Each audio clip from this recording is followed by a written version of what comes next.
السلام علیکم ورحمۃ اللہ وبرکاتہ۔ آج میں آپ کو دکھانے کے لیے آیا ہوں نور جہاں کا مقبرہ جو لاہور شاہدرہ میں واقع ہے۔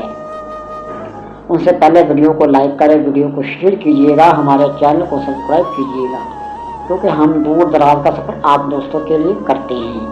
یہ بات ہے اپریل 1577 عیسوی کی۔ ایک قافلہ تہران سے ہندوستان کی طرف روانہ تھا، اور اس قافلے میں ہر طرح کے لوگ تھے، امیر بھی تھے اور غریب بھی تھے، اور کچھ لوگ مزدوری کے لیے نکلے ہوئے تھے اور کچھ لوگ جاگیردار تھے۔ تو اس قافلے میں ایک تھا مرزا غیاث الدین، جو کہ اپنے 2 بیٹوں اور ایک بیوی کے ہمراہ اس قافلے میں جا رہا تھا۔ اور کہا یہ جاتا ہے کہ جوڑی کے مقام پہ مرزا غیاث الدین کی بیوی نے ایک بیٹی کو جنم دیا۔ وہاں پہ جب وہ قافلہ ٹھہرا رکا، وہاں پہ ایک بیٹی کو جنم دیا، اور کہا یہ جاتا ہے کہ اس ٹائم ان کے پاس کچھ نہیں تھا، فاقے ہی فاقے تھے۔ پہلے 2 بیٹے تھے اور اس کے بعد اللہ نے ایک بیٹی دے دی۔ مرزا غیاث الدین اور اس کی بیوی نے یہ کہا کہ ہم اس بیٹی کو پہاڑی کی چوٹی پہ چھوڑ دیتے ہیں۔ انہوں نے کچھ کپڑوں کے اندر لپیٹ کر وہاں پہ چھوڑ دیا۔ قافلہ آگے چلا گیا۔ پیچھے سے ایک اور قافلہ آیا جو کہ تہران سے ہندوستان کی طرف روانہ تھا۔ اس قافلے جب وہ جوڑی کے مقام پہ ٹھہرا، وہاں پہ کھانے پینے کے اشیاء، رہنے کی جگہ بھی موجود ہوا کرتی تھی۔ تو جب وہ قافلہ وہاں پہ ٹھہرا تو کچھ آدمیوں کو ایک بچی کی رونے کی آواز آئی، تو انہوں نے وہ بچی وہاں سے اٹھائی اور اٹھا کر جاگیردار کے حوالے کی، کیونکہ جاگیردار کا اکبر بادشاہ کے دربار میں آنا جانا تھا، اور وہ قافلہ اس لڑکی کو اٹھا کر رواں دواں تھا، اور وہ قافلہ جا کر غیاث الدین کے قافلے کے ساتھ ملا۔ یعنی کہ اس جاگیردار کو ایک آیا خاتون کی ضرورت تھی، جو کہ آیا خاتون دودھ پلا سکیں۔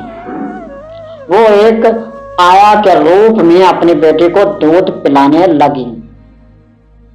اس کے بعد جب وہ 13 سال کی ہوئی، اکبر بادشاہ کا ایک بیٹا تھا جس کا نام تھا سلیم نور الدین۔ یعنی کہ سلیم نور الدین ایک کبوتر باز تھا۔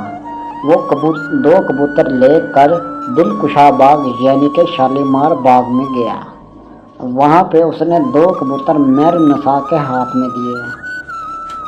تو کچھ دیر بعد جب اس نے مہر نساء کے ہاتھ میں ایک کبوتر دیکھا تو اس نے کہا کہ ایک کبوتر کہاں گیا؟ اس نے اپنے ہاتھوں کے اشاروں سے کہا کہ اڑ گیا۔ تو اسے وہ ادا پسند آئی، وہ اکبر بادشاہ کے پاس گیا، اسے کہا کہ میری شادی مہر نساء کے ساتھ کر دیں۔ اکبر بادشاہ یعنی کہ ضدی تھا، اس کو وہ بات پسند نہ آئی۔ تو اکبر بادشاہ نے مہر نساء کی شادی ایک جاگیردار کے ساتھ کی۔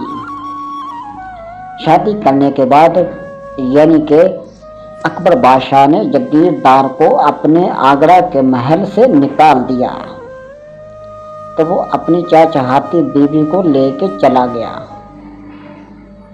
تو پھر سلیم نور الدین نے کہا کہ تم اپنی بیوی کو طلاق دے دو۔ اس نے اپنی بیوی کو طلاق نہیں دی۔ کچھ مؤرخین یہ بھی لکھتے ہیں کہ اس نے مہر نساء کے شوہر کو مروا دیا۔